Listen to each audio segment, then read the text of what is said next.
사랑합니다 여러분. 큐티를 읽어드립니다의 윤환석 목사입니다. 반갑습니다. 잘 지내셨습니까? 저는 지난주에 좀 바빴습니다. 지방을 좀 갔다 오고 그렇지만 이제 다시 한번 하나님의 말씀에 집중해서 우리 20분 동안 하나님께서 나에게 주시는 그 말씀에 한번 몰입해보는 시간을 갖도록 하겠습니다. 자, 그럼 우리 시그니처하고 시작하겠습니다. 자, 여러분, 우리가 지난 시간에 이제 드디어 22장까지 했고, 이 최고봉에 서 있는, 믿음의 최고봉에 서 있는 아브라함을 만났습니다. 그리고 그 이삭의 믿음이 얼마나 좋은가, 그것도 보았고, 그리고 이삭의 아내 리브가가 어떤 식으로 태어나고 그 집안이 형성되고 있는지 어떻게 해요? 보았습니다. 그래서 하나님은, 진짜 놀라운 분이시구나 하는 것을 보았습니다. 자, 그러면 이제 23장 1절 보도록 하겠습니다. 사라가 127세를 살았으니, 이제 사라가 뭐요? 죽을 때가 되었구나. 그걸 알 수 있습니다. 그러면 얼마입니까? 127세를 살았습니다. 그렇죠? 그리고 아브라함은 그러면 지금 이 시점에 나이가 얼마입니까? 10살이 많죠. 그러니까 137세다 하는 것을 여러분들이 생각하시면 되겠습니다. 그러면 이걸 꼭 알아야 될까요? 그렇지는 않습니다. 그런데 혹시 앞에 읽었던 거 기억이 나시는 분들은 아브라함이 137세 정도 됐구나 하는 것을 여러분들이 아시면 되겠습니다. 이것이 곧 사라가 누린 햇수라. 여러분, 우리는 얼마나 살까요? 하나님께서 우리에게 누리게 해주는 햇수가 정해져 있습니다. 그렇죠? 그러면 우리는 어떻게 해야 되죠? 하루하루를 잘 살아야 됩니다. 그렇죠? 자, 제가 이제 믿음이 어릴 때는 하루하루를 잘 산다는 게 뭐였을까요? 하나님께 아주 열심히 헌신하면서 사는 것이었습니다. 그런데 지금은 뭐죠? 내가 행복한 겁니다. 이게 이제 욜로랑은 좀 다른데, 오늘만 사는 게 욜로입니다. 여러분들 이제 네이버에서 욜로를 찾아보시면 나옵니다. 그런데 내가 행복하다는 것은 무슨 얘기냐면 부모 입장에서 자식을 생각해 보는 거예요.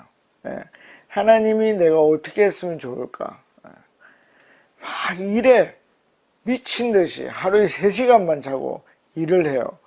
그게 좋은 삶이라고 부모가 생각할까요? 안 그럴 것 같죠? 안 그렇습니다, 여러분. 그러니까 자기의 건강도 살피고 가족도 살피고 또 행복하고 웃고 그걸 원하십니다. 여러분, 제가 믿음이 어릴 때는 업적을 남겨야 된다고 생각을 했어요. 이건 사회적인 업적도 마찬가지고 영적인 업적도 남겨야 된다고 생각을 했어요. 여러분들도 생각해 보세요. 하나님에게 그 나의 업적이 필요한가? 여러분, 하나님은 우리를 도구로 생각할까요? 아니면 목적으로 생각을 할까요? 여러분들이 잘 보십시오. 근데 한국 기독교 한번 보십시오. 사람을 수단으로 생각하는지 목적으로 생각하는지 조금 헷갈릴 때가 있습니다. 그렇죠? 믿음이 좋은 사람은 마치 자기의 모든 걸 하나님께 드려야 된다는 식으로 얘기를 합니다.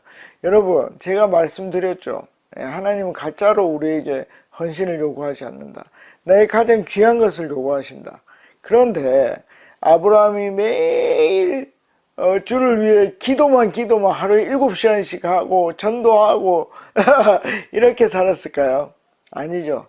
자식을 보면서 웃기도 하고 그 가축들을 보면서 웃기도 하고 맛있는 거 먹으면서 즐거워하기도 하고 그때 하나님 배가 너무 아팠죠. 저게 헌신해야 되는데 저게 진짜 열심히 일해야 되는데 그렇지 않다는 걸 여러분들이 아실 겁니다. 그래서 잘 생각을 해보십시오.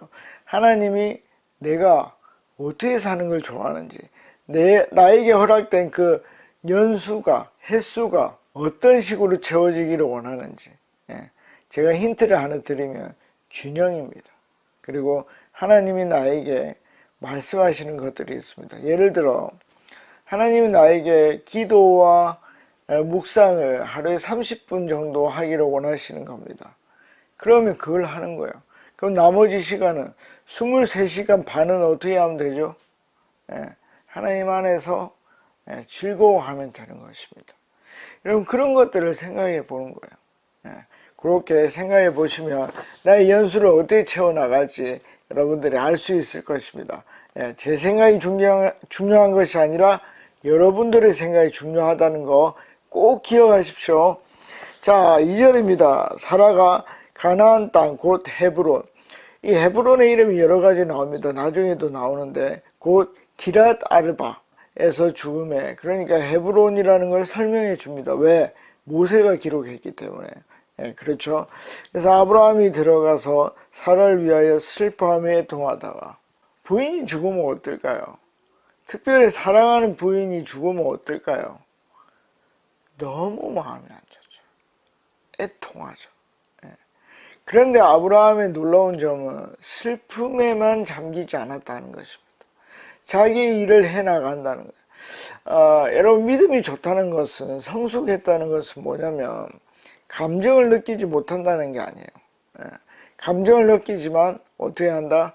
자기의 할 일들, 하나님이 원하는 일들, 이제 쭉 나오겠지만 뭡니까? 하나님은 이방인이 아니라 이제 정착민으로 땅을 얻기를 원합니다. 그 일에 사라의 죽음도 연관이 된다는 것을 우리가 알 수 있습니다. 그래서 애통해야 돼요. 전 너무 슬플 것 같아요. 지나니까. 그렇지만 우리는 뭐 영원을 보는 사람들이죠. 우린 천국에서 다시 만날 것입니다. 그래서 아브라함은 자기의 감정을 추스리고 어떻게 해요? 나와서 자기 일을 할 것을 준비하고 있다 하는 것입니다. 나는 그러면 이 감정에 대해서 어떻게 생각을 하고 있는가? 그 감정이 밀려올 때 나는 어떻게 하는가? 그때 하나님의 일을 보는가? 그걸 한번 생각해 보시면 좋겠습니다. 자, 3절입니다. 그 시신 앞에서 일어나 나가서 해쪽 속에게. 자, 그러면 이 헤브론 땅은 어디? 해쪽 속의 땅이구나 하는 걸 여러분들이 아시면 됩니다. 해쪽 속에게 말하여 이르되 4절 나는 당신들 중에 나그네요. 내가 어떤 사람이다 하는 것을 말해줍니다. 여러분, 저는 이제 우리 기독교인이 나그네였으면 좋겠습니다. 근데 집도 없는 나그네, 그 얘기를 하는 게 아니고, 왜? 아브라함도 자기 땅을 샀잖아요. 그러나 우리의 본향은 어디다? 우리의 고향은 천국이다 하는 것을 우리 늘 기억하면 좋겠습니다. 나그네요 거류하는 자이니, 그러니까 여기에 이제 그래도 정착해서 사는 그런 사람이다. 와서 사는 사람이다. 당신들 중에서 내게 매장할 소유지를 주어 내가 나의 죽은 자를 내 앞에서 내어다가 장사하게 하소서 라고 얘기를 합니다. 그러니까 이제 땅을 달라고 하는 것입니다. 여러분, 아브라함이 이 가나안 땅에, 물론 이 헤브론 땅에 온 것은 아니지만 가나안 땅에 들어온 것이 언제입니까? 75세죠. 이제는 137세니까 어떻죠? 62년이 흘렀습니다. 그 62년이 흐른 후에 자기의 소유지를 요구합니다. 왜? 자기 아내를 매장할 장소가 필요했기 때문에. 아브라함이 왔을 때도 그렇고 원래 거주하고 있는 그 땅을 막 빼앗고 그들을 죽이고 이런 식으로 점령에 들어가지 않았다는 거. 나중에 이제 우리가 출애굽해서 이스라엘 백성들이 돌아왔을 땐 좀 개념은 다릅니다. 왜냐하면 저는 이제 그때도 단순히 너무 빽빽한 곳에 서울 같은 데 들어와서 막 강남 땅을 억지로 빼앗았다 그런 개념은 아니라고 보고, 충분히 같이 살 수 있는데 그들이 영적 전쟁을 치루었다 이렇게 생각을 합니다. 그러니까 이방 민족들이.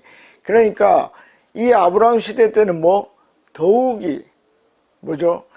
그 땅을 받아낼 수 있다. 충분히 넓은 땅이다. 그걸 우리가 알 수 있으면 좋겠습니다. 5절입니다. 해쪽 속에 아브라함에게 대답하여 이르되. 자, 해쪽 속에 대표 말을 했겠죠. 6절입니다. 내 주여 들으소서. 자, 주님, 이 말이 뭡니까? 이 주님이 굉장히 중요한 말인데 62년 동안에 아브라함의 행적을 한마디로 말해 준 겁니다. 자, 이 주님은 높인 말입니까? 낮춘 말입니까? 높임말이죠. 예. 뭡니까? 이 땅 사람들에게 아브라함이 어떤 식으로 평가를 받았는가? 좋은 사람이었다 하는 것입니다. 좋은 사람. 그러면 기독교인은 세상 사람들에게 어떤 사람이어야 됩니까? 제가 말하는 것은 좋은 사람이어야 된다는 것입니다. 그럼 어떤 식으로 좋은 사람이어야 됩니까? 세상 사람들과 똑같이 함으로써 좋은 사람이 되는 겁니까? 술 마시고, 담배 피우고, 그들이 하는 여러 안 좋은 일들, 하나님이 보시기에 안 좋은 악을 행하면서 그들과 함께 하는 것이 좋은 사람입니까? 야, 너 참 괜찮다. 야, 너 집사인데 괜찮네. 괜찮습니까? 그게 아니죠. 여기서 말하는 것은 뭐 도덕성이라고 합시다. 도덕적으로도 굉장히 높은 위치에, 그래서 인정을 받는 주님이다 하는 것입니다. 그래서 저 사람 나하고 안 맞지만 참 좋은 사람이야, 그 말을 듣는 게 굉장히 중요하다 생각합니다. 저도 이제 하나 목표가 있는데, 그건 뭐냐면, 저 목사님은 그래도 정직해, 그런 말을 듣고 싶습니다. 제가 이제 예전에 있던 교회에 저를 좋아하는 교인들도 있었고 저를 싫어하는 교인들도 있었습니다. 왜냐하면 그 교회가 분쟁을 하고 있었기 때문에. 그런데 제가 그 반대편, 저를 싫어하는 사람들, 그 사람들에게도 꼭 듣고 싶었던 말이 뭐냐면, 저 목사님 싫은데 거짓말을 안 해, 정직해. 왜냐하면 이 말이 제일 중요한 이유가 뭐냐면, 저는 누구 앞에 있죠? In front of God. 하나님 앞에 있는 거예요. 고람대오죠. 고람대오가 그 뜻입니다. 하나님 앞에 있다. 그래서 정직한 사람이다 하는 말을 듣고 싶습니다. 이게 소망이고요. 그런 평가가 안 이루어져도 내가 하나님 앞에서 객관적으로 봤을 때, 그러면 it's okay, 괜찮은 것입니다. 어쨌든 여러분들도 나는 주변 사람들에게 어떤 평가를 받고 있는지, 62년 동안 나를 바라본 사람이 어떤 평가를 하고 있는지 한번 보시면 좋겠습니다. 자, 내 주여 들으소서. 당신은 우리 가운데 있는 하나님이 세우신 지도자이시니. 자, 여기서 하나님이라는 단어가 나온 것은 엘로힘, 그러니까 그들 중에 있는 여러 신을 합쳤을 때 이 하나님도 들어있을 수 있습니다. 그리고 실제적으로 아브라함이 믿는 신은 하나님이다, 유일신이다 하는 것을 이들이 실제로 알았을 수도 있습니다. 자, 지도자고, 우리 묘실 중에서 좋은 것을 택하여 당신의 죽은 자를 장사하소서. 우리 중에서 자기 묘실에 당신의 죽은 자 장사함을 금할 자가 없으리이다. 왜요? 당신은 우리의 주님이고, 그리고 좋은 지도자이기 때문입니다. 그러니까 그 평가가 뭐를 동반했죠? 보상을 동반한 것입니다. 여러분, 내가 세상에서 어떤 위치를 차지하는가, 그 위치 때문에 나에게 돌아오는 보상이 다를 것입니다. 제가 개척교회 할 때 지금도 후원하는 분이 있습니다. 누구? 믿지 않는 사람. 목사님 좋은 일 하신다고 매달 일정 금액씩 후원을 해줍니다. 그게 말이 됩니까, 여러분? 기독교인이 아닌데 그런 평가를 받을 수 있다는 것입니다. 여러분, 나는 그러면 이 세상에서 어떤 식으로 해서 좋은 평가를 얻을 것인가 생각해 보면 좋겠죠. 자, 묘실을 누구나 줄 것이고 반대할 사람이 없을 것입니다 라고 아브라함은 평가를 받았고, 그것이 보상이었습니다. 자, 그리고 이제 7절을 보겠습니다. 이 7절, 아브라함이 참 대단한 사람인데, 그러면 그런 평가를 받았으면 내가 주님이고 지도자인데 어떻게 해야 될까요? 아브라함이 일어나 그 땅 주민 헷 족속을 향하여 몸을 꼿꼿이 세우고, 아니죠, 몸을 굽히고. 이 겸손이죠. 왜? 하나님이 여기까지 오게 했으니까. 여러분, 하나님을 믿는 사람들은 겸손할 수밖에 없어요. 여러분, 다윗이 겸손할 때와 다윗이 교만했을 때 어떤 행동을 했는지 보십시오. 예. 아시는 분들은 아실 것입니다. 그러니까 아브라함은 어떻게 해요? 겸손한 사람이었다는 것입니다. 누구에게? 첫 번째 하나님에게, 두 번째 그 지역 주민에게. 자, 8절입니다. 자, 그들에게 말하여 이르되 나로 나의 죽은 자를 내 앞에서 내어다가 장사하게 하는 일이 당신들의 뜻일진데, 그러니까 요즘은 쓰는 말이 아니죠. 그렇게 해줘서 고맙다 이 말입니다. 내 말을 듣고 나를 위하여 소알의 아들 에브론에게 구하여. 자, 이 소알의 아들이니까 이 소알의 아들이 누구 거라고 추정이 됩니까? 이 햇사람의 리더구나. 그걸 아시면 되겠습니다. 9절입니다. 그가 그의 반머리에 있는 그의 막벨라 굴을 내게 주도록 하되 충분한 대가를 받고, 충분한 대가, 이게 중요합니다. 그 굴을 내게 주어 당신들 중에서 매장할 소유지가 되게 하기를 원하노라 하며. 자, 아브라함은 그 땅을 공짜로 받기를 원치 않았어요. 왜 그럴까요?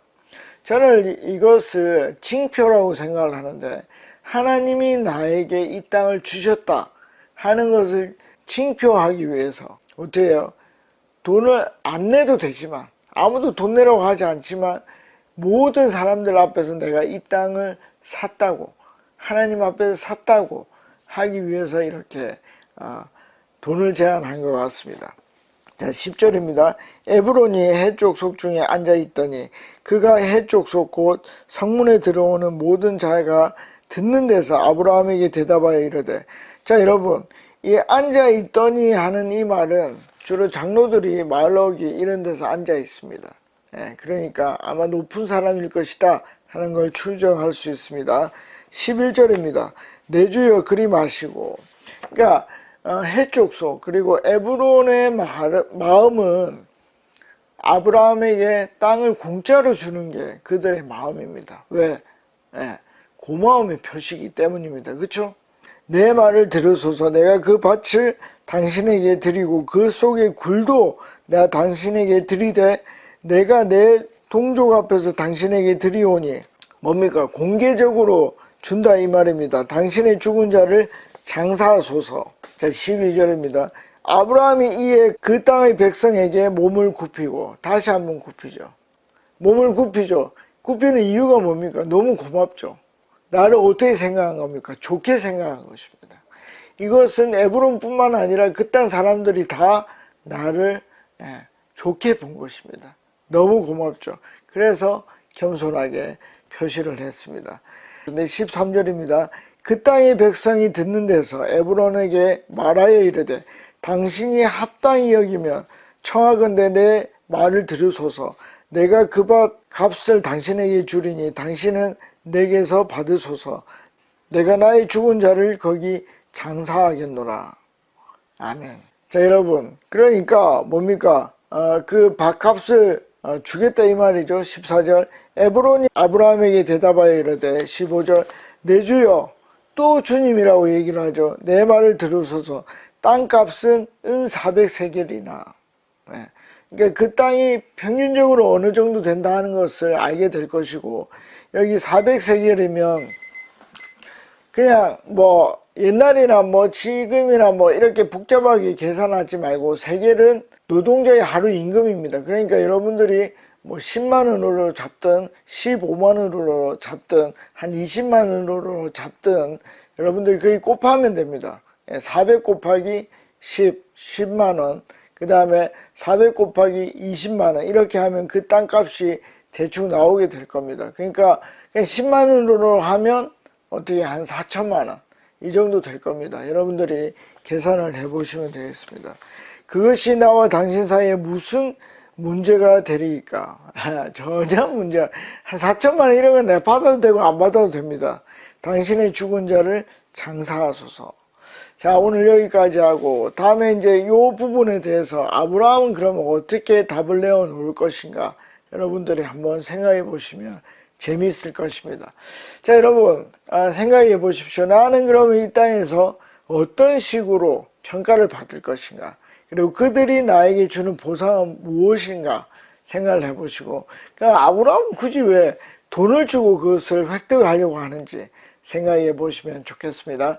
다음에 뵙겠습니다. 안녕히 계십시오. 파워.